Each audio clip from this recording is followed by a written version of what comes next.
សួស្តីអ្នកគ្នានេះគឺខ្ញុំ make up ហើយចឹងប៉ុន្តែសក់ខ្ញុំសុំឲ្យនេះគឺថាអត់សុទ្ធទេដោយសារតែវានៅស្អាតអញ្ចឹងឥឡូវនេះគឺខ្ញុំមកសាក់ចូល lip cream នេះឲ្យអ្នកនរគ្នាមើលវាទៅពណ៌ស្អាតមែនតើ so ខ្ញុំត្រូវតាប់ cushion លើមាត់យើងដើម្បីអត់កុំឲ្យឃើញពណ៌ធម្មជាតិមាត់ខ្ញុំទៅណាស្លេកខ្មោចប្រហែលចុះឥឡូវនេះមកសាក់ Maybelline Leson ចុចលេខណាអានេះលេខ60អ្នកគ្នានេះលេខ60ឥឡូវខ្ញុំយកឲ្យអ្នកគ្នាមើលម្ដង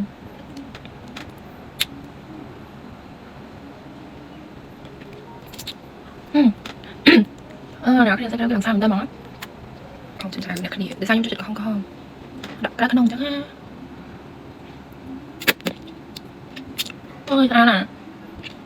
ខ្ញុំលឺលើហើយធ្វើតែខ្ញុំទិញរីវីញូកាមលើដំបូងអ្នកគ្នាអើយ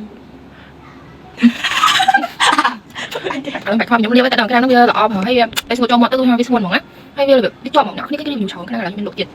ដោយសារវាល្អប្រហែលពេកចង់អ្នកគ្នាប្រដែរចាំតែអ្នកគ្នាខ្ញុំលឺក្នុងមាត់អូដល់ក្រេចឹងណាចឹងចាំមកអ្នកគ្នាខ្ញុំព្រឹងមួយថ្ងៃមកដល់នេះអីណាចង់ថាវាប្រឡាក់អត់តិចមែនតើមកអ្នកគ្នាដោយសារវាខ្ញុំតំរៀមមិញចឹងវាអត់ស្ងួតជាប់ខាំជាប់មាត់ណានេះតំរៀមមិញផងនេះតិចមែនតើមកអត់ដូចផ្សេងយើងរៀបទៅគឺយើងញ៉ាំអីទៅវាប្រឡាក់ជាប់របស់យើងញ៉ាំទៅឃើញគ្រិចមែនតើមកអ្នកគ្នាទៅបងអ្នកគ្នារៀបជាមួយខ្ញុំលីននឹងហើយវាស្ងួតវាធ្វើមាត់យើងស្មូតវាតុនចឹងអ្នកគ្នាវាឃើញក្នុងខាវាចឹងខ្ញុំជួយលើកសម្រាប់យើងកាន់តែដូចក្រេចាំទៀតអ្នកគ្នាចាតែកុំភ្លេចកុំមកពីខ្ញុំផងម្នាក់មួយមកចាតែ5 10រៀលទៅចាអរគុណអ្នកគ្នាបាយបាយ